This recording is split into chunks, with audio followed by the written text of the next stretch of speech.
Bueno, buenas noches a todos. Les damos la bienvenida a este nuevo encuentro del SECA. Esperamos que estén todos muy bien. Bueno, hoy nos acompaña Fray Rafael Santamaría, Carmelita Descalzo. Muchas gracias, padre, por aceptar la invitación. Y lo va a presentar formalmente la hermana Silvina. Adelante, Silvina.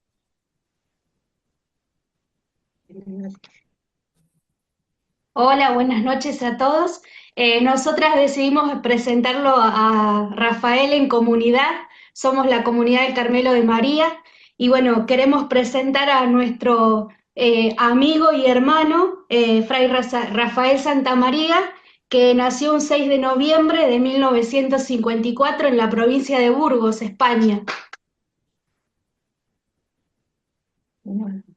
Bueno, nosotras lo conocimos en realidad en un curso que hubo en Londrina, en Brasil, y cuando se quiso profundizar sobre Aparecida, de toda la familia carmelita.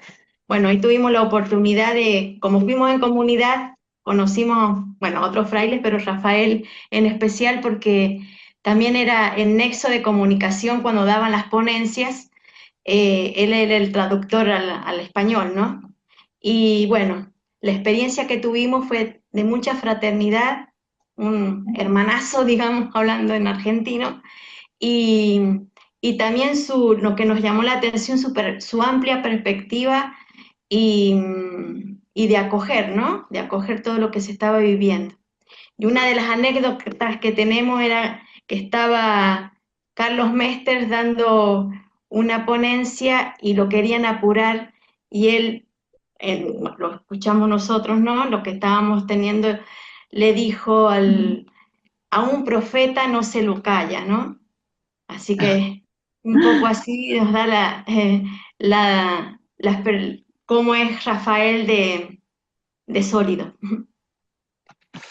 Eso que dice Marcela de la solidez y también en vínculo bíblico, porque Carlos Mester es como un gran referente en la lectura popular de la Biblia y también lo aprecia mucho a Rafael, y en eso también nos va diciendo el talante de lo que es él, ¿no? Nosotras también sabemos que él vino muy jovencito a Brasil, todavía no cumplía los 25 años, y venía a una tierra que era totalmente distinta a su Burgos y a su España, y también en otro idioma, y abrió todo un camino en el Brasil sur, porque es de la provincia del sur, como son dos provincias en Brasil, unas del sur, y la verdad que testimonia lo que es él, ¿no? El venir a tierra desconocida a entregar el carisma y el Carmelo entre todos nuestros hermanos en América Latina.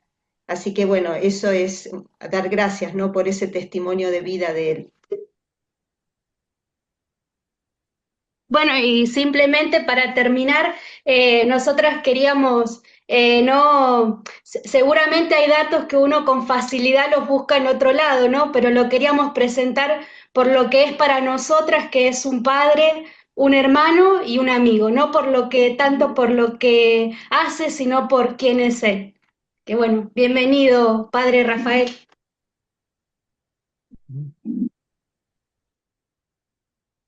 Muchas gracias por esas palabras que me dejan un poco sin palabra a mí. De todos modos, pues faltó decir en esa presentación que el mayor y creo que primer beneficiado de toda esta aventura he sido yo. ¿Eh?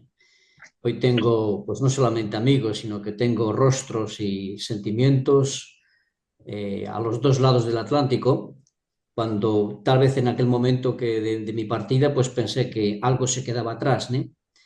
No se quedó nada atrás, sino que he ganado otro horizonte y eso no lo podré pagar nunca. Y entre otras cosas, pues los amigos que tengo aquí, a los que me estoy ahora dirigiendo, ¿no? Con todo respeto, pero con toda confianza también.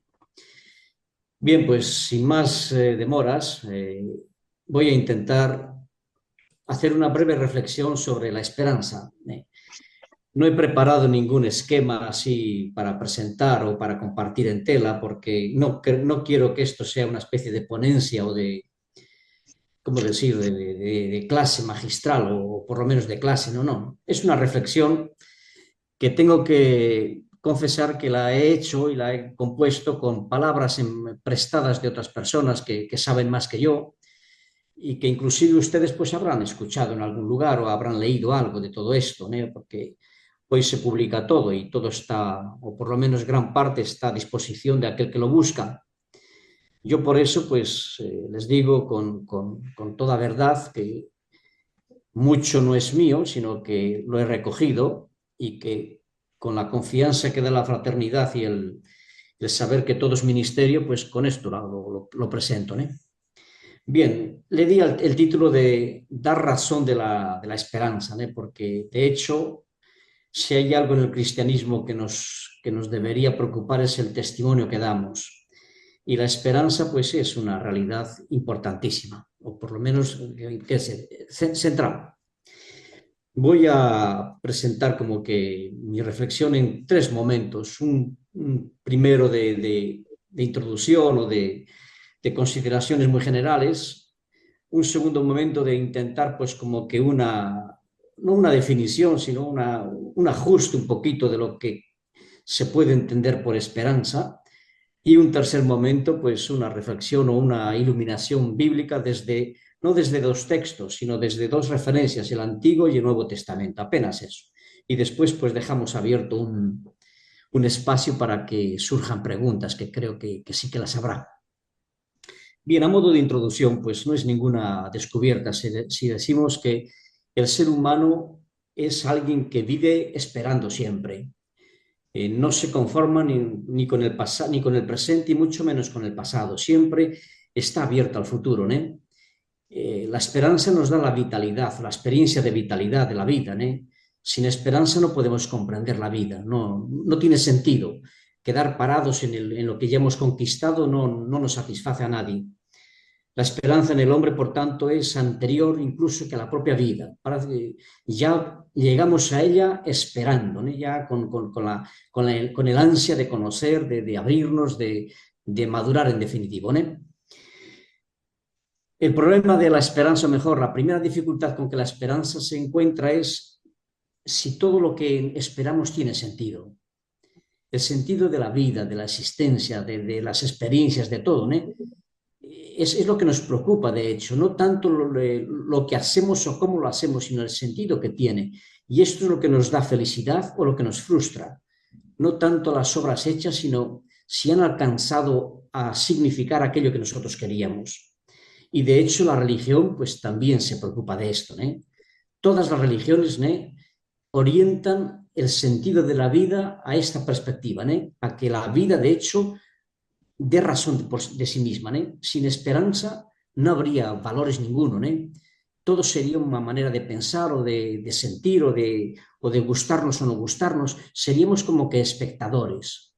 El sentido que le queremos buscar y dar a la vida nos hace protagonistas, ¿no? Lo primero que deberíamos, por tanto, afirmar sobre la esperanza es que es una realidad o si quieren, una experiencia de universalidad. Está en el corazón de todo ser humano, ¿eh? Y lo vemos, por ejemplo, pues a nivel biológico. Esperamos siempre un crecimiento sano, orgánico, progresivo.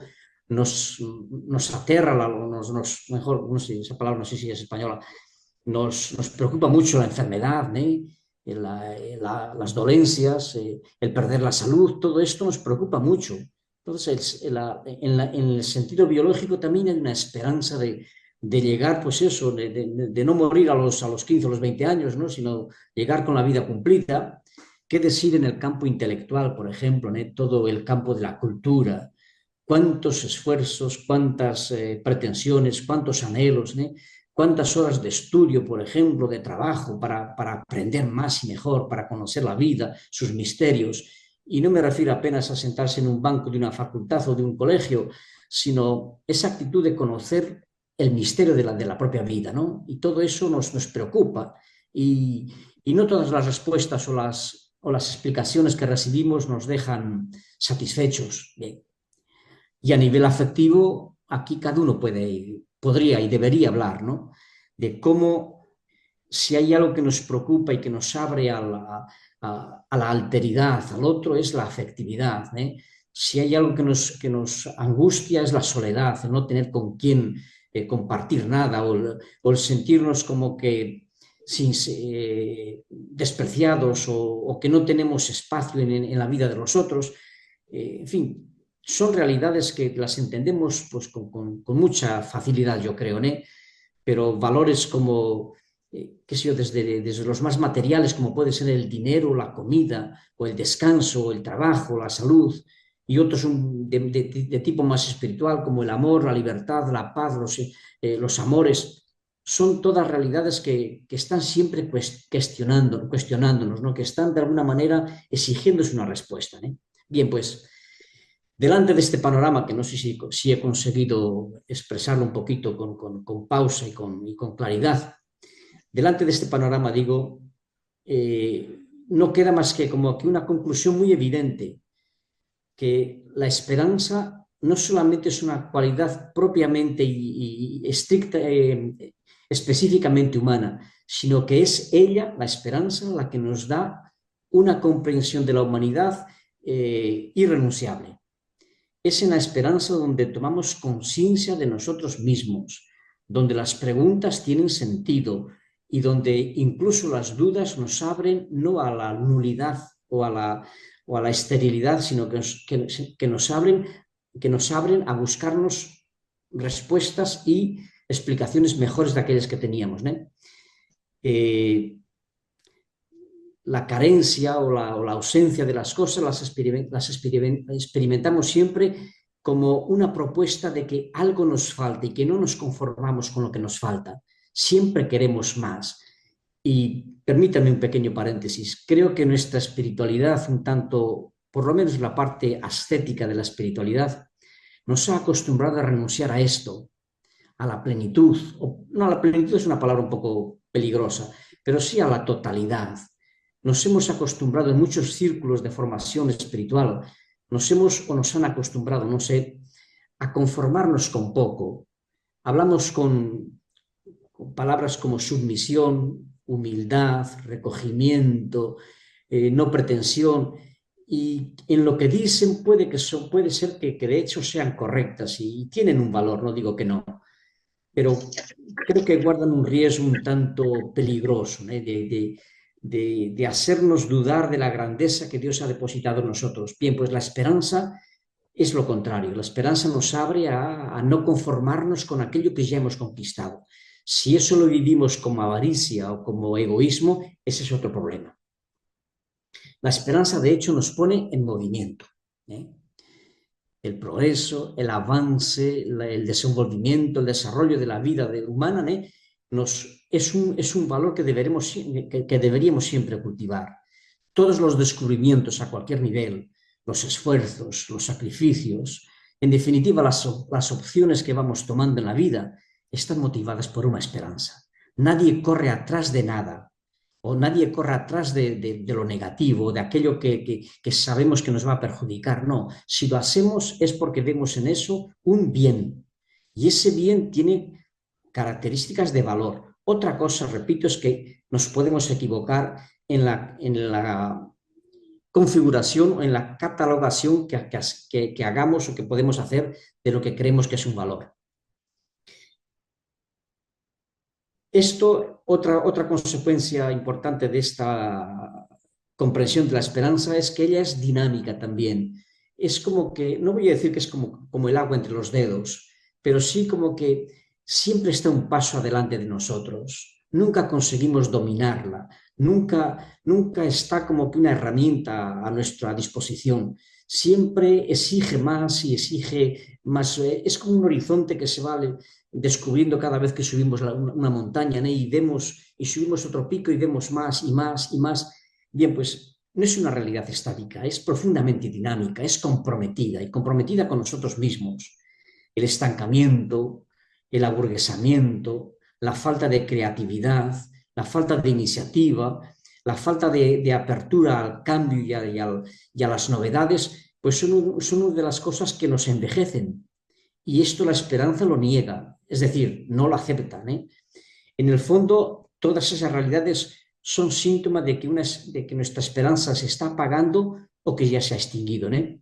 Bien, pues desde esta realidad o desde esta breve exposición de la esperanza como una realidad humana dinámica y comprometedora, este primer punto, digo, paso ahora a exponer el segundo o una propuesta de una definición, si es que se puede definir la esperanza, ¿no?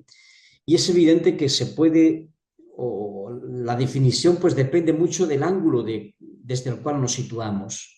Si nos situamos desde un punto de vista económico o político o ideológico, pues la definición de la esperanza es una. Yo lo voy a hacer desde una perspectiva teologal, desde una perspectiva, si quieren, teológica. ¿Qué es teologal? Pues el nombre parece que es eso, el pensamiento o la reflexión sobre Dios, ¿no? Y no es muy correcto eso. Teologal tiene otra dimensión. Teologal es la reflexión que hacemos de las cosas humanas desde la mirada de Dios o desde la experiencia que tenemos de Dios. En definitivo, teologal y místico es casi la misma cosa. Casi no, quiten el casi, porque es la misma cosa. Es ver el mundo como lo ve Dios. Es ver el mundo desde la perspectiva del Creador. Tiene un origen, tiene un fundamento, tiene un valor, el mundo creado por Dios. Bien, pues eso es teologal, entender nuestras pulsaciones o nuestros impulsos, nuestros sentimientos, nuestras pretensiones, en cuanto que movidos por el Espíritu. Pentecostés está detrás de nosotros siempre, dentro de nosotros. Bien, pues desde esta perspectiva teologal nos preguntamos, ¿qué es la esperanza cristiana? ¿O cómo podríamos definirla? Como es yo diría que no es que sea difícil, sino que es tan amplio o de alguna manera volátil o que no se puede dominar totalmente, sería mejor comenzar diciendo qué no es la esperanza. La esperanza no es una ilusión en el sentido, creo que es más portugués que español, de engañarse, una quimera, no. La esperanza es una certeza. La colocamos delante de nosotros, sí, la colocamos como que realizada en el futuro, pero la esperanza no habita solamente en el después, habita en nuestro corazón. Es una certeza, es una virtud teologal, un don de Dios por la cual creemos. La certeza cristiana o teologal no se fundamenta en probabilidades humanas, sino que se fundamenta en la fidelidad de Dios. La esperanza no defrauda, dice Pablo en la carta a los Romanos, en el capítulo 5. Entonces, deberíamos partir de esta convicción. No se trata apenas de apostar para ver si acertamos en la lotería, me permiten. No se trata de una apuesta para ver si da cierto una vez en la vida, no, sino la esperanza nos mueve a buscar lo que creemos que es cierto y conveniente para nuestra vida. Y eso es un punto esencial para entender la esperanza cristiana, porque muchos de nosotros pues la entendemos como una probabilidad o una alternativa o, ¿qué voy a decir yo?, una disyuntiva entre varias cosas. Y no es eso. El que apuesta por eso se defrauda casi siempre. Y eso es lo que nuestra oración muchas veces nos lo dice con toda fuerza, ¿no? Hemos depositado nuestra esperanza en un Dios que es figura que nosotros hemos construido y claro, como ese Dios no nos responde, nos defraudamos. Bien, pues ese no es el Dios de la esperanza cristiana. La esperanza cristiana está enraizada profundamente en el corazón, una certeza que no es únicamente de tipo intelectual, no pasa por la inteligencia, sí, porque si no caería en el absurdo, pero tiene esa amplitud de tocar otras fibras de nuestra sensibilidad. ¿Por qué estamos, por ejemplo, seguros de tantas cosas que no las hemos demostrado? Por ejemplo, los sentimientos de amor, los sentimientos de anhelo, los sentimientos del cariño, no los tenemos demostrados y creemos en ellos, bien, pues la esperanza es así, es una certeza, creemos en ella, aunque no podamos demostrarla o no tengamos el control y el dominio total sobre ella. En segundo lugar, una segunda afirmación que podemos decir de la esperanza teologal es que es una ancla del alma. ¿Saben lo que es el ancla? El ancla es esa pieza con la cual se sujeta el barco cuando está en el puerto para que no se lo lleve la marea, ¿no? Entonces, la esperanza es un ancla que nos sostiene cuando las cosas parecen que se tambalean o que no son firmes. Es muy importante también entender esto. En la esperanza no solamente, como les decía antes, estamos esperando para ver si, sino que creemos y porque creemos sabemos de quién nos hemos fiado, que dice la Escritura, ¿eh? La carta a los Hebreos describe esta forma de esperanza como firme y segura. Y alguien puede preguntarme, pero ¿no había dicho usted antes que la esperanza es un dinamismo que busca siempre más? Sí, pero el buscador no puede depender de la busca, sino que la busca es la que depende del buscador. No sé si parece un trocadillo, pero no lo es. No somos, como diría yo, condenados a buscar, sino que somos creyentes en lo que buscamos. Y eso es muy importante. El que cree no es que haya conseguido, pero el que no cree no conseguirá nunca. Y disculpen que me esté dejando llevar por esta especie de trocadillos del lenguaje, pero no, es muy cierto. Para creer en Dios hay que saber que Dios estaba antes que nosotros. Y eso no se demuestra. Es el don de Dios teologal, de la fe, en la esperanza y en la caridad, que es el mismo don, la misma gracia. Bueno, pues en este sentido, la esperanza es un ancla del alma, ¿eh? Nos sujeta, nos sustenta, no permite que nos hundamos. Y también es una fuerza transformadora, en tercer lugar, ¿eh? Es una fuerza transformadora. Las dos palabras son esenciales. Fuerza porque no es la debilidad, sino al contrario, es la gracia.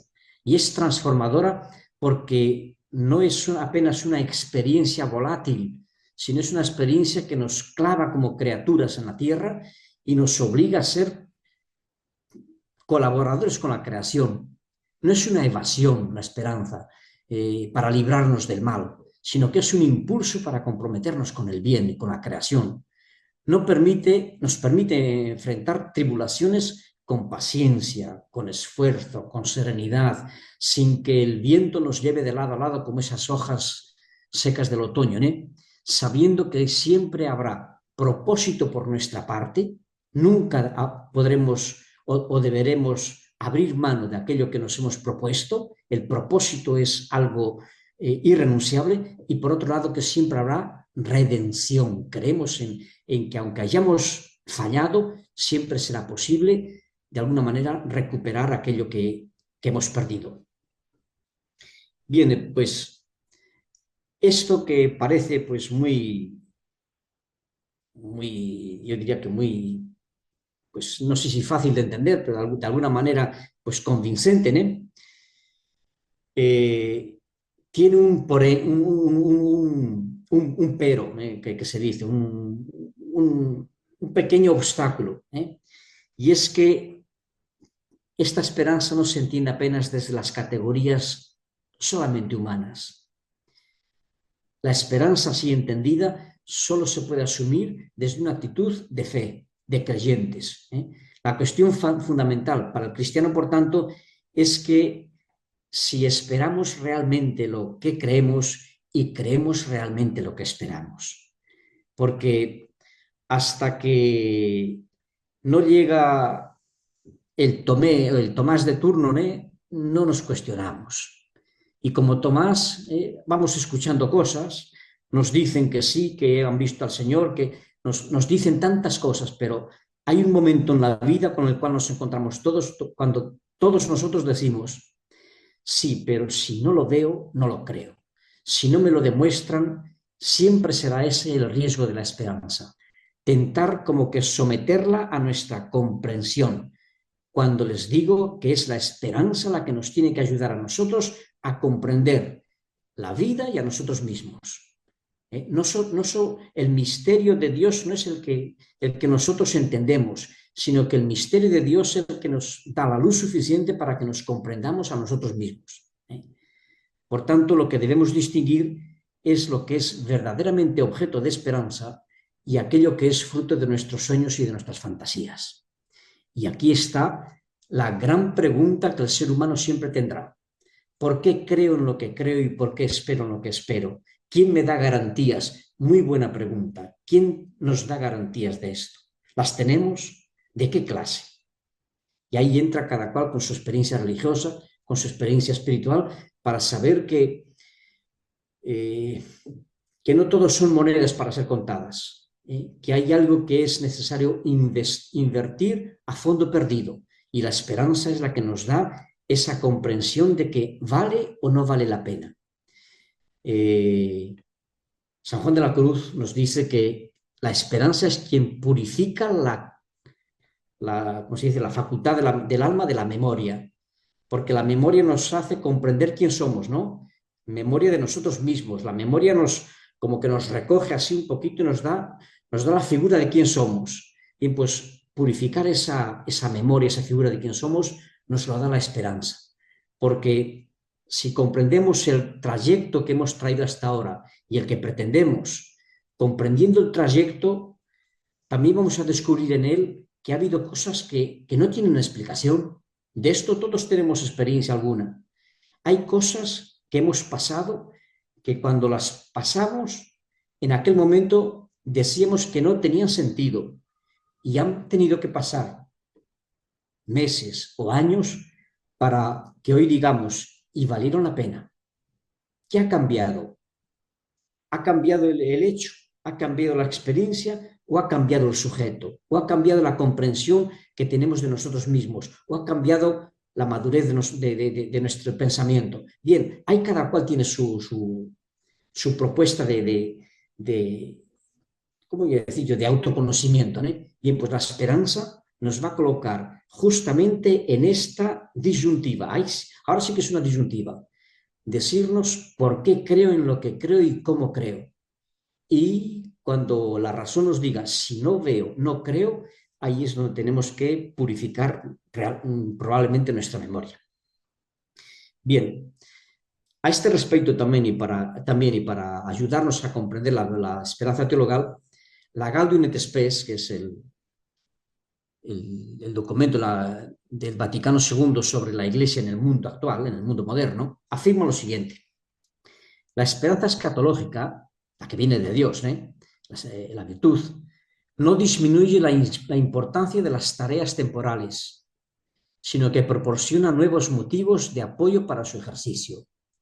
Miren, el Vaticano II es eso, el concilio que se preocupó de poner a la Iglesia caminando dentro del mundo, no huyendo del mundo, sino caminando dentro del mundo. Y la Gaudium et Spes define a la Iglesia con esas dos palabras latinas tan bonitas, ¿no? Alegría y esperanza.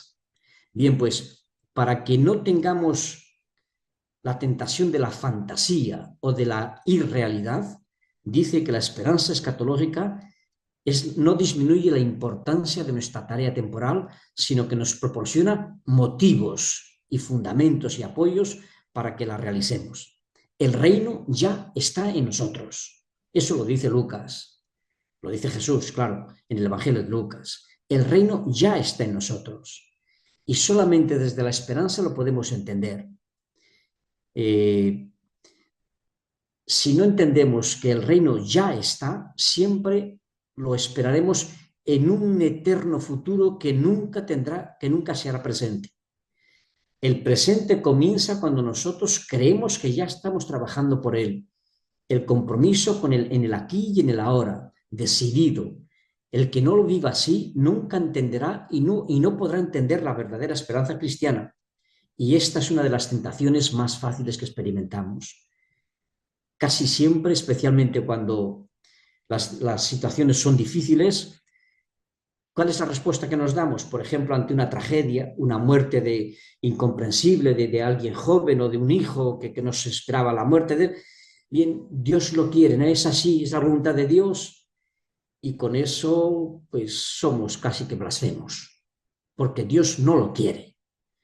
Dios no es el que permite la tragedia. La voluntad de Dios tiene que ser vista desde otra perspectiva. Pero, en fin, no es el momento de hacer esa reflexión aquí. Pero sí que es de la voluntad de decirnos que Dios no quiere el mal de sus hijos y que no quiere que sus hijos seamos sometidos a la esclavitud. Otra cosa es que la experiencia del mal o del sufrimiento sea necesaria, porque la cruz es la señal del cristiano.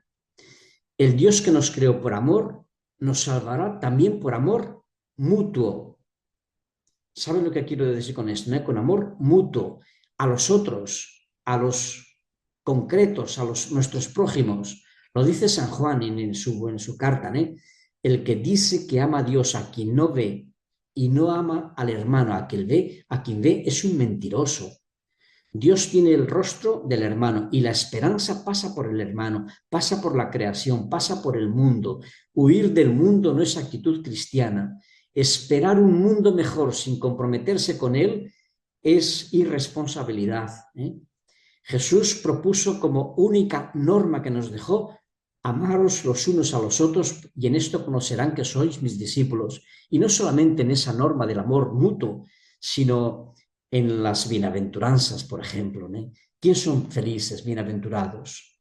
Los que son capaces de entender que hay caminos que no sean de la prepotencia o del egoísmo o del desentenderse del otro, sino los que son capaces de entender que se puede ser feliz siendo manso, siendo solidario, siendo pobre, siendo comprensivo, siendo resistente al mal. ¿Y qué decir del capítulo 25 de San Mateo, en el juicio final? ¿Cuándo, Señor, fue que te vimos y no? Cada vez que no lo hicisteis a uno de estos mis hermanos menores, fue a mí que no lo hicisteis. Bien, por tanto, la esperanza como cristiana, ¿no?, desde el punto de vista teologal, es una realidad, no es una ilusión, es una firmeza transformadora y es un compromiso fundamental con el mundo que nos ha tocado vivir. Hay muchos cristianos, no sé si hay muchos, pero hay cristianos que de alguna manera sienten o nos sentimos como que desterrados, que hemos nacido en lugar equivocado, en siglo errado, y que Dios no ha sido comprensivo con nosotros porque nos ha puesto en un mundo totalmente contrario a Dios. El mundo no es contrario a Dios. Quien es contrario a Dios son los corazones humanos, y junto a esos corazones nos ha puesto Dios para que trabajemos, no digo que en sintonía con el mal, no, pero sí en sintonía con nuestros hermanos, ¿eh? No somos, ¿se acuerdan de aquella parábola del trigo y de la cizaña? ¿Quieres que lo arranquemos? No. No sea que arrancando la cizaña arranquéis también el trigo. Pero hombre, Señor, que usted está hablando con peritos agrícolas. ¿Será que aquel dueño del sembrado no confiaba en la pericia de sus agricultores, que no sabrían distinguir una planta de trigo de una planta de cizaña? ¿Será que es eso lo que dice el Evangelio? Y eso es lo que teme el Señor del sembrado, que ellos se equivoquen. No, el dueño del sembrado sabe que sus agricultores lo conocen. Lo que tiene miedo es de que la actitud, esa es la parábola, ¿no? Tiene miedo de que la actitud de extremismo y de tal vez de intolerancia acabe por arrancar la raíz en la que estamos todos plantados. Que para acabar con el mal acabemos con las personas. Como dice el refrán español, muerto el perro se acabó la rabia, ¿no? Bueno, pues con eso está todo resuelto. No se puede arrancar el mundo en el que estamos plantados para así arrancar el mal, que en él existe, que sí existe el mal en el mundo. La esperanza no nos permite hacer eso. Es necesario darle tiempo al tiempo. Cuando venga la planta en su sazón, se pondrá el trigo en el granero y la paja se quemará. y cuando la higuera no ha dado fruto aún, déjala un año más, la cuidaremos y si no da fruto, entonces la cortará, Señor. Bien, disculpen que me salga un poquito del tema. El Papa Benedicto XVI, en la carta Spes Salvi, nos propone 3 lugares para aprender la esperanza, para hacer el aprendizaje de la esperanza, el ejercicio de la esperanza cristiana. Es como que una especie de propuesta para fortalecer la virtud de la esperanza. Él destaca 3 lugares. En primer lugar, la oración. Y miren, ya les digo desde el inicio, la oración no son las ejaculatorias, no son las fórmulas. La oración es la actitud del orante, la actitud que nos coloca delante de Dios. Teresa lo definió muy bonito, ¿eh? Estar muchas veces tratando con quien sabemos nos ama. Bien, pues la oración como diálogo íntimo y personal con Dios es esencial, irrenunciable e indispensable para entender lo que es la esperanza cristiana. Si no, probablemente nos defraudaremos constantemente, ¿eh? En el diálogo con Dios experimentamos la realidad y la cercanía de Dios Padre. Vean que rezamos a un Padre que está en los cielos, pero un Padre que realiza su voluntad en la tierra como en el cielo. No se puede separar en Dios la realidad de la trascendencia y de la encarnación, de su realidad, de su presencia en el mundo. Bien, pues esto lo hacemos en la oración. Disculpen que diga cosas personales mías, estoy traduciendo un nuevo libro para la editorial Monte Carmelo. Es de un carmelita portugués, le estoy descubriendo, vamos, me lo están haciendo descubrir. Tiene unas intuiciones muy bonitas. Se va a titular, o se titula, está publicado ya en portugués, pero se publicará en español también, Jesús el orante. Y es una reflexión sobre el Padre Nuestro. Y tiene unas cosas preciosas. Cuando se publique pueden leerlo porque de hecho es muy, muy intuitivo. Y esta realidad de orar arraigados en la tierra, pero con el corazón en el cielo, vamos, en la trascendencia, sabiendo que Dios no es una figura que nosotros creamos, que Dios no depende de nuestra construcción, sino que siempre existirá aunque nosotros no lo conozcamos, pero que un Dios al que yo no conozco y al que simplemente fabrico no será nunca mi Padre, o por lo menos nunca será mi Padre del Evangelio. Bien, pues el primer lugar para aprender la esperanza es la oración, el contacto frecuente con el Señor. Él es el que reaviva y renueva nuestra esperanza porque nos acercamos con la convicción de que Dios siempre atiende las súplicas, siempre. En ese libro que les digo, tiene como introducción, vamos, como llaman aquí la capa, la oreja del libro, ¿no? Tiene unas frases que no sé de quién es, muy bonita. Dice así, dice, si cuando te diriges a mí sientes que has sido atendido, es que yo estoy contigo. Si sientes que no te ha atendido, es que nunca, ese que tú dices que soy yo, nunca fui tu Dios. Y es cierto esto. La oración siempre nos convence de que Dios atiende nuestras súplicas. Y si no atiende es porque hemos estado dirigiéndonos a alguien que no era Dios. Siempre podemos hablar con Dios en cuanto lo respetemos. Si no hay nadie que pueda ayudarnos, Él nos ayuda. Él estará siempre ahí. Dios siempre será el Padre que saldrá para ver si el Hijo vuelve, saldrá a primera hora de la mañana, a la última, al mediodía, cuando sea, pero siempre será esa revelación que Jesús nos ha hecho en el Evangelio. Dios nunca nos falla. En la parábola del Hijo Pródigo, el Padre, que representa la figura de Dios, es el único que no cambia, nunca cambió, y Dios nunca va a cambiar, ni por nuestras acciones buenas, ni por nuestros errores, nunca cambia. El que tiene que cambiar somos nosotros. Y orar no es pedir que Dios cambie nuestro hábitat o lugar o las circunstancias en las que vivimos, y mucho menos aún pedir que cambie Él. La oración es pedir que entendamos que somos nosotros los que tenemos que cambiar. Y eso es el principal punto de la esperanza, porque sin eso nos hundimos. El segundo lugar de la esperanza es la rectitud del obrar y la capacidad de sufrir. Evidentemente que no como masoquistas, sino la capacidad de aguantar. El dolor y los padecimientos, tanto físicos como morales, son connaturales a la existencia humana y no niegan la esperanza. Cuando las tribulaciones son aceptadas, no como una simple o vana resignación, sino con fe y con esperanza, encontramos un camino de maduración y de purificación. Desde esta visión, el sufrimiento adquiere un auténtico sentido. ¿Se acuerdan que lo decíamos antes, ¿no? ¿Qué es el problema de la esperanza? El sentido que tiene todo.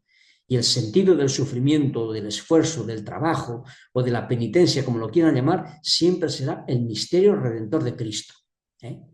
Los padecimientos se pueden enfrentar con realismo, se deben enfrentar con realismo, siempre sí, pero nunca con desesperanza. Y finalmente, el tercer lugar para aprender la esperanza está en la reflexión constante sobre el juicio final. Esto parece sonar así un poquito tétrico, ¿no? No, la esperanza es escatológica. Es decir, nunca la entenderemos totalmente, les decía antes, siempre estará un paso adelante de nosotros. Siempre surgirá como pregunta respondida es, por su vez, respuesta colocada nuevamente. Bien, pues el saber que hay un mañana, el saber que nuestra palabra nunca será la última, sino que siempre será la penúltima, que siempre habrá un mañana que puede, en el que Dios puede pronunciar una otra palabra posterior, esa abertura es la que nos da la seguridad de que no hemos acabado. Algunas personas hablamos mucho de plenitud o de perfección, llegué, de metas conquistadas. Miren, en la vida, una meta conquistada, cuando se trata de la propia vida, es una meta ya acabada, y la vida acabada es la muerte. La esperanza se caracteriza justamente por ser un lugar abierto constantemente, y el día que no tengamos nada más que hacer, ese día es que ya hemos muerto, porque la vida se define justamente por tener algo más que hacer, y no va a acabar nunca esto, gracias a Dios que no va a acabar nunca, es decir, nunca. En cuanto nuestro tiempo exista y existimos en el tiempo, es cierto que tenemos algo que hacer, y algo que apunte a un futuro, a un eshatón, un final, o si quieren mejor, una finalidad. Es decir, en cuanto yo tenga tarea entre las manos, tendré que buscar el sentido de lo que yo estoy haciendo, no para acabar y para colocarlo en una vitrina y regodearme de lo bien que he hecho las cosas, no, sino para ver que puedo ser más y mejor, que pueda ser más, ¿no? Y así ha sido la historia humana, siempre ha sido así, ¿no? Bien. Disculpen que me estoy alargando un poquito. Acabo el segundo punto de los tres que tenía la reflexión. Este segundo punto, les digo, era la propuesta de tentar como que una definición o un ajuste de lo que entendemos por esperanza. Y el tercer momento, después les dejo un momento para preguntar alguna cosa, pero me estoy acelerando un poquito. El tercer momento es dos reflexiones o dos perspectivas bíblicas apenas, una del Antiguo Testamento y otra del Nuevo Testamento. Perspectivas, por tanto, para entender la esperanza bíblica. La del Antiguo Testamento es una tesis teológica de un teólogo argentino, que imagino que ustedes le habrán oído hablar de él. Se llama Severino Croato. Este hombre, explicando Pentateuco, tiene un estudio que él lo llama la redacción querigmática de la Torá, del Pentateuco. Dice en resumen lo siguiente: si hay una palabra o una realidad que mueve todo el Pentateuco, toda la Torá, vamos a hablar con propiedad, toda la Torá, el leitmotiv, tanto de la redacción, cuanto de la teología del texto, cuanto de las experiencias del pueblo, esa palabra es promesa de una tierra prometida, la esperanza de una heredad, de recibir el cumplimiento de una promesa que Dios había hecho a Abraham. Toda la Torá, los 5 libros de Génesis, Éxodo, Levítico, Números y Deuteronomio, son como que movidos así a fuerza de golpes de esperanza. Todo tiene sentido ahí desde la esperanza. Pasar por todas las infidelidades y sufrimientos y dudas e incertezas del pueblo hasta llegar a la tierra prometida. Bien, diremos que es como la esperanza, por así decirlo, la esperanza en la promesa de la tierra, es como que la carta magna de la Torá, y la Torá es la constitución de Israel, ¿no? Allí está lo que es Israel. ¿Qué es Israel? Lo que está dicho en la Torá, en la ley de Dios.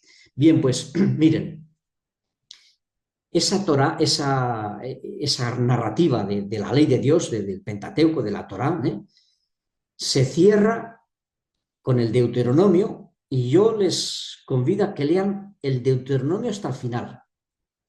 Y van a ver que en el Deuteronomio al final se dice lo siguiente, no al final, sino en el penúltimo capítulo, que Israel está en las campinas de Moab, acampado en las campinas de Moab, del otro lado del río Jordán, de frente a la tierra prometida. Esto es lo que resalta Severino Croato con una propiedad muy bonita. Si ha movido mundos y fundos, que dice en portugués, que si hemos revuelto Roma con Santiago, y ha hecho no sé tanto escrito, en una narrativa inmensa, para decir que llegamos a la tierra, después cierra sus libros, que son los de la promesa, los cierra, y la promesa no se ha cumplido. Para este viaje no necesitábamos de tales alforjas, ¿no? Parece que Dios nos ha engañado. El Pentateuco se encierra con Israel al otro lado del río Jordán, en las campinas de Moab, de frente a la tierra prometida, sin haber entrado. ¿Qué significa eso? Porque la entrada en la tierra prometida se procesa ya en el libro de Josué, que ya no pertenece al Pentateuco, a la Torá, ya es otro libro. Bueno, ¿qué significa esto? ¿Es una casualidad? ¿O es qué sé yo, que el autor se ha despistado y que cerró la escrita antes de tiempo? No, es todo proposital. ¿Por qué el autor de la Torá, la constitución de la fe de Israel, por qué no ha cerrado la promesa? Dice Croato, porque en el momento en que esto está siendo escrito, Israel no solamente había conquistado ya la tierra, sino que la había perdido.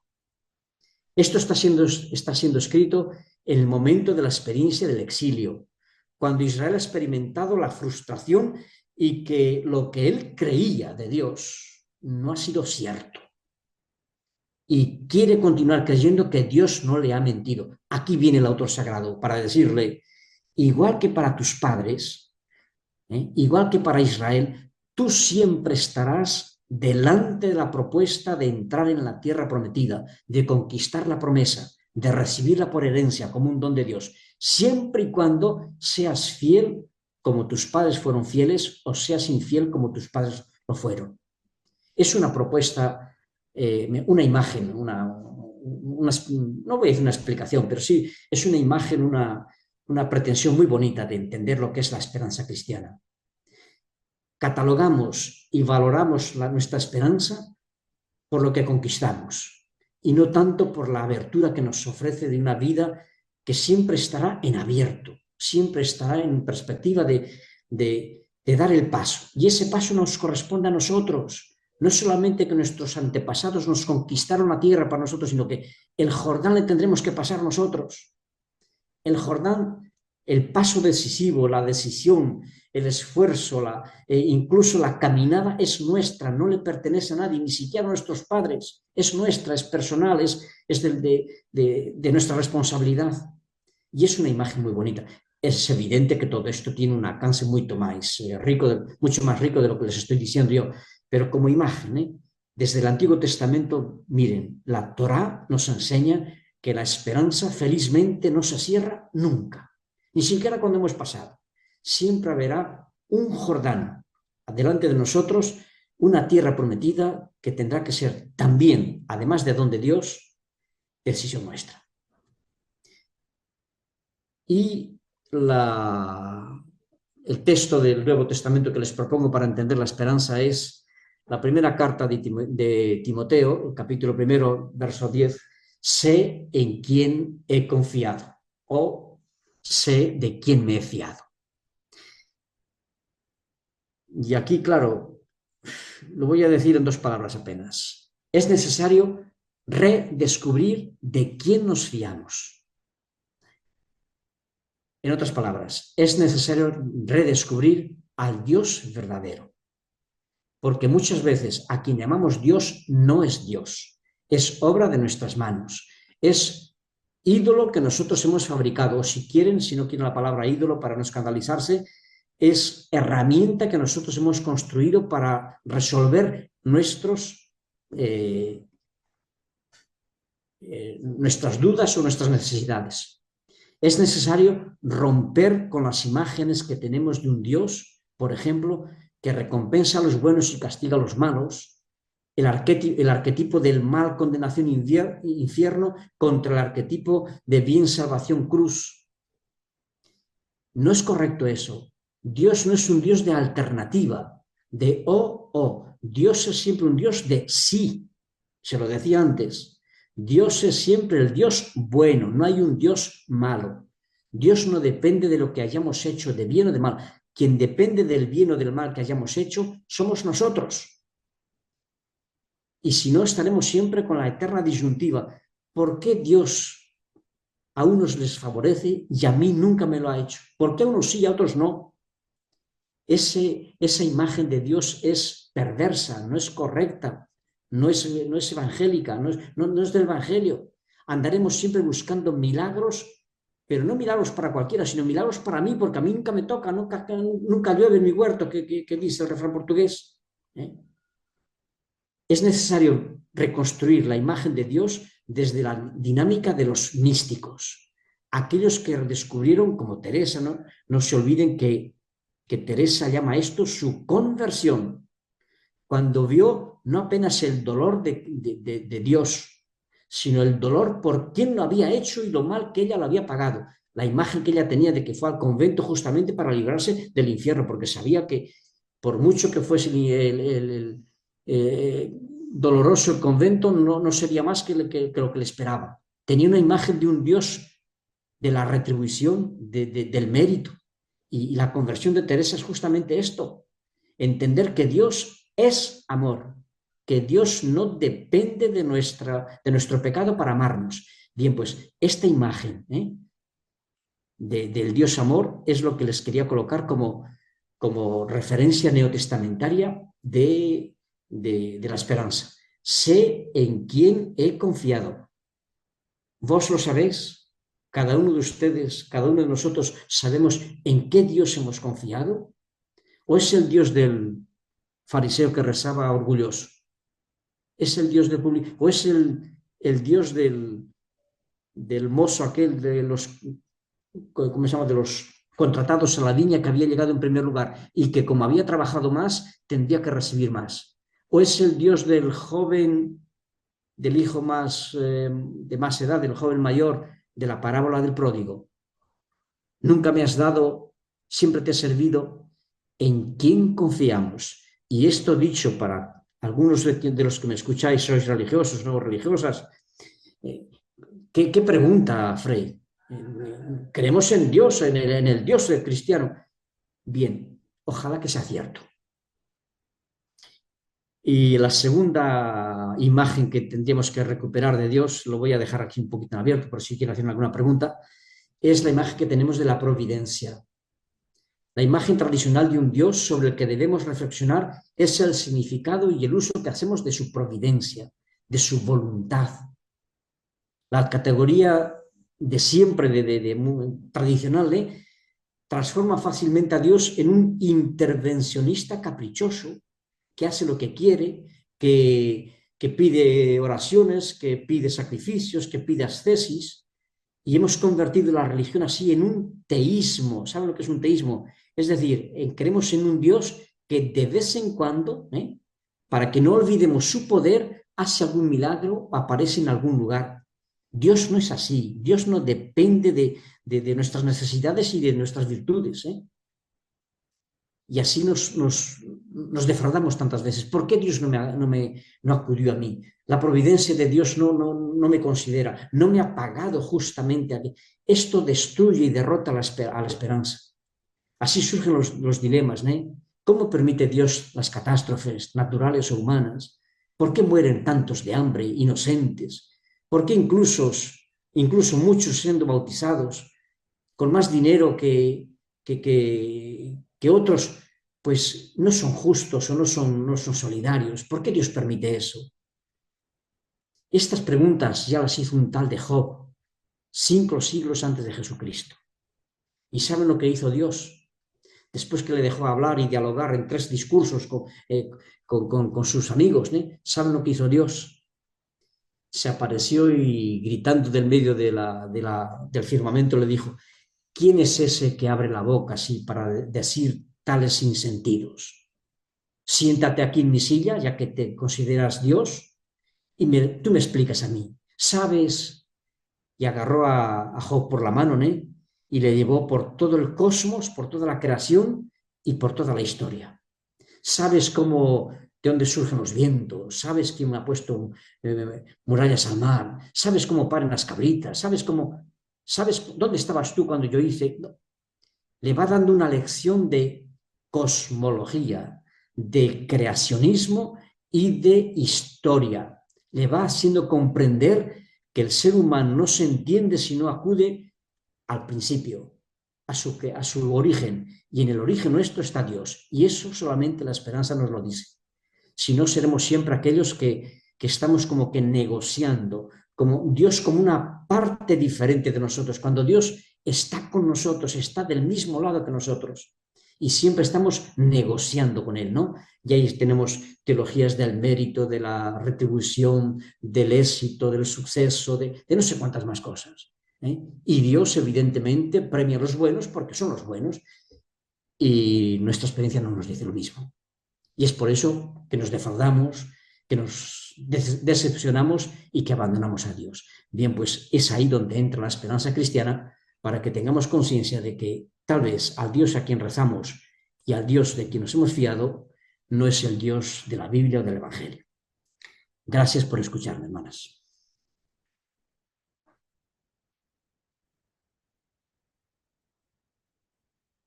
Hay preguntas ahora, si quieren. Son las 9 ahora. Sí. Bueno, padre, muchísimas gracias. Realmente esta charla ha sido muy esperanzadora y nunca mejor dicho.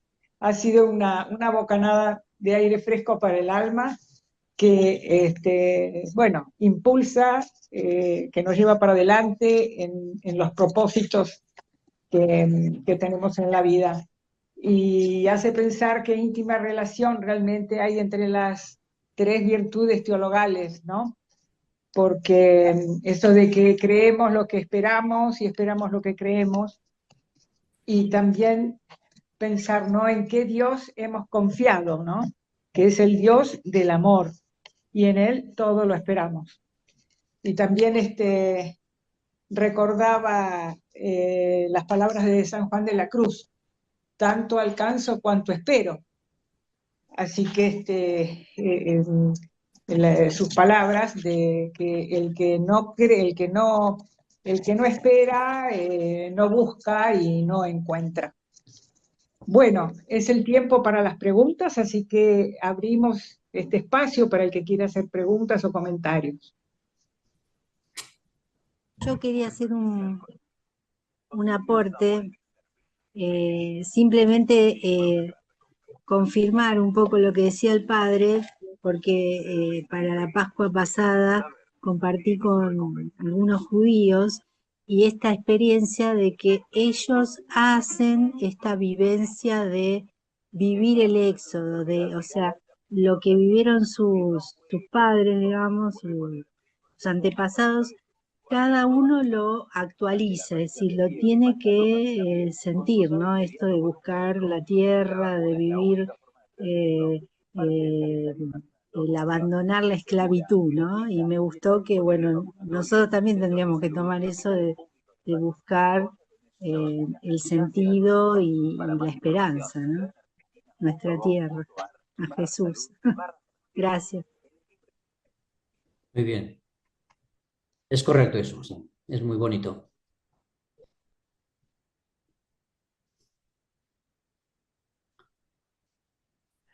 Es muy hermoso todo esto. Nosotros acabamos justamente, antes de empezar esta charla, de terminar otro cursito sobre las bases antropológicas de la comunidad, ¿no? Y justamente escucharte ahora esto, hablar de la esperanza desde lo teologal, ilumina muchísimo, porque el orden de los factores aquí sí altera el producto. Una cosa es mirar lo antropológico desde la fe, desde lo teologal, y otra cosa es mirar lo teologal desde lo antropológico. No sé si me doy a entender. Sí me encantaría una palabrita tuya al respecto. No sé, ¿se entiende lo que planteo? Confieso que no lo he entendido muy, no he captado bien Que una cosa es querer explicar todo lo que, por ejemplo, todas nuestras emociones, todos nuestros deseos, todas nuestras aspiraciones, etcétera, etcétera, todas las, también de alguna manera las expresiones de nuestro ego, explicadas, que Dios explique esto. Y otra cosa es, desde Dios, mirar cómo ilumina, ¿no? Lo teologal, lo antropológico. ¿Se entiende ahora o no? Sí, sí, sí. Bien, hay tantas imágenes para explicar, vamos, para explicar, para entender esto, ¿no? El riesgo siempre es dejar de lado uno de los dos aspectos. El ser humano tiene una realidad, es humana, ¿no? O si quieren, inmanente en esta tierra, ¿no? Es un ser creado y está sometido a las leyes de la naturaleza, de pensamiento, en fin. Y por otro lado es hijo de Dios, ¿eh? Tiene una pretensión de trascendencia. Y por tanto, si cualquier pretensión o cualquier explicación, mejor, del ser humano que olvide o que rechace una de estas dos categorías, pues evidentemente que lo mutilará, ¿eh? Si se explica el ser humano únicamente desde la razón, por ejemplo, desde la racionalidad, que es necesaria, ¿no? Y es punto de partida, ¿eh? Y es constitutivo del ser humano, pero nunca tendremos el ser humano en el sentido cristiano y bíblico total, ¿eh? Hay cosas que, bueno, el Principito, el Pequeño Príncipe lo decían, ¿eh? Hay cosas que solamente se ven bien con los ojos del corazón, ¿eh? Y ya, en fin, frases hay muchas de ese estilo, ¿no? ¿Quién explica, por ejemplo, qué sé yo, la pasión? ¿Quién explica la esperanza? ¿Quién explica el afecto? Si hay eso, hay conflictos porque racionalmente eso es un absurdo. No, absurdo no es. Brota del corazón. Entonces, en la fe tiene esta vertiente también, ¿no? De saber que no es apenas una cuestión de explicar o de entender, sino que es una cuestión de optar. ¿Por qué optas por esto? Bueno, de esto la vida consagrada es un testimonio, decimos, ¿no? Somos testigos de algo que no solamente que no se explica, sino ¿por qué optas por esto? ¿Por qué? ¿Cuál es nuestra opción de vida y nuestro testimonio? Solamente aquello que se entiende. El ser humano hoy no entiende, vamos, el ser humano, el mundo no entiende normalmente, ¿no? Cada vez menos se entiende nuestro testimonio. ¿Por qué lo hacemos? Porque creemos. Y, en fin, por aquí podríamos abrir un espacio de reflexión muy, muy grande, pero es lo que entendemos por mística, ¿eh? La mística no es algo que hacemos, sino que es un modo como vemos, ¿eh? Unas gafas que nos colocamos, ¿eh? alguien puede decir, pues quítate esas gafas porque que te estorban. No, no me estorban, me dan una luz nueva, me dan una comprensión nueva de mí mismo. Otra cosa es que lo queramos imponer a los otros. Esto es lo que tenemos que tener respeto. Lo que uno experimenta, y lo experimentamos personal y como comunidad, ahí sí que tenemos que tener una cierta sensibilidad para no decir que es un valor para todos. Nosotros lo creemos que es un valor para todos, pero tenemos que aceptar el derecho que otros tienen de no aceptarlo. Yo quería también agradecerte, Padre, la reflexión que me pareció muy hermosa. Y como comentario, y también por si querés decir algo más, pero tal vez esta imagen del Dios amor en el que naturalmente uno esperaría, ¿no? Sin una explicación racional, uno pondría la esperanza en un Dios que es amor, como lo hacemos en los seres queridos que nos rodean de modo natural. Tal vez en este mundo, en este entorno donde se dejó de algún modo de lado la esperanza cristiana para optar por una esperanza materialista, digamos, que deja de lado a Dios, sino será justamente porque hemos predicado una imagen de Dios que no es digna de poner nuestra esperanza en Él, ¿no? Si es un Dios que está esperándome para condenarme o que está esperándome para juzgarme con malos ojos, y bueno, mejor no esperar en eso y elegir otra cosa, ¿no? Eso por un lado. Y por otra parte, también preguntarte si esta imagen del Dios amor fue la que tal vez ese fundamento de la esperanza de los místicos para poder atravesar la noche oscura de la fe, que también es real, ¿no? Bueno, eso. Sí, comenzaría por esta última pregunta, ¿no? Y yo creo que es evidente, ¿no? Nadie soporta una noche oscura con otra noche oscura encima. Es decir, con otro peso. Si conseguimos superar nuestras noches oscuras es porque amamos. Si no, no tendría sentido, no tendría... Es la experiencia que les decía ahora de la conversión de Teresa.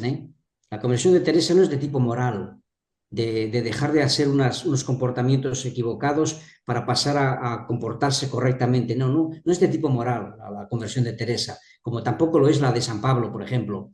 No es que estuviesen viviendo en pecado, sino que estaban teniendo una figura, una comprensión de Dios equivocada. Y no porque Dios esté equivocado, sino porque en su corazón se habían construido una imagen que no era la correcta. Y cuando se descubre y la descubren por amor es cuando surge como que la comprensión del error. El pecado es el que, ¿cómo se dice? El que da razón de ser al error. Razón de ser no, sino que identifica al pecado. Es el amor el que lo identifica. No es al contrario. No es porque yo estoy en pecado que voy a identificar el amor que me falta, sino porque vivo el amor es quien va a me ayudar a entender el pecado en el que yo puedo vivir o puedo caer. Creo que esa es la postura correcta. Siempre será la gracia la que nos da razón de ser de nuestra debilidad, y nunca por la debilidad entenderemos el poder de Dios. Al contrario, Dios es antes, siempre, siempre. Dios nos amó antes. Dios está en el principio, en el origen. No es construcción nuestra. En fin, por aquí podríamos ir, creo que bastante lejos, pero tal vez las tesis con buena intención nos ha hecho un poquito como que resbalar en este sentido. No estoy diciendo con esto que no exista compromiso. Lo que sí que estoy diciendo es que si el compromiso que tenemos de sacrificio y de cruz no se hace por amor, siempre será esclavizador, siempre. Jesús no asumió la cruz como un castigo o como un error de procedimiento de camino, sino que asumió la cruz por amor. Si no, no sería redentora, es un patíbulo. Y Cristo muere en un altar, no muere en un patíbulo, aunque políticamente pues sí, pero en fin, no sé si respondo a su pregunta. Sí, gracias.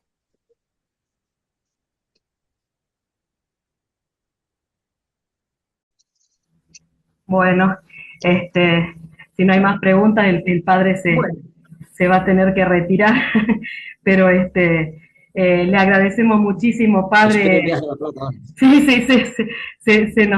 se alargó un poquito, pero bueno, queremos agradecerle muchísimo su presencia, toda esta reflexión que nos ha dejado y también estas preguntas que tenemos que ir ahondando, ¿no? Sobre este Dios, quién es este Dios en el que creemos, ¿no? Así que le agradecemos infinitamente su presencia, padre, y bueno, invitamos a todos para el próximo Zoom en octubre.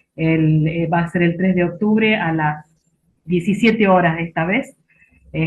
Así que bueno, pues, invitamos a todos. Y muchas gracias de nuevo, padre. Muchas gracias a ustedes y sí, me quedo feliz de haber contribuido con ustedes. Muchas gracias. Padre. Gracias. Muchas gracias. Me gustan tus palabras. Gracias.